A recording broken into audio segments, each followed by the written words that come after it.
மாண்புமிகு திரு உதயநிதி ஸ்டாலின்.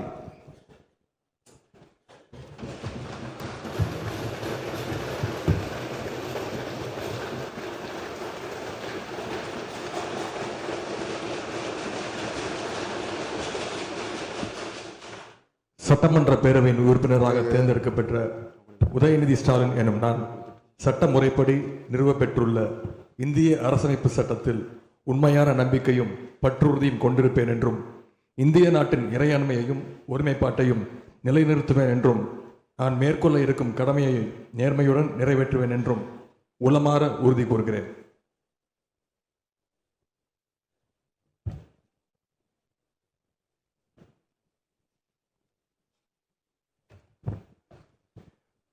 மாண்புமிகு திரு எடப்பாடி கே பழனிசாமி.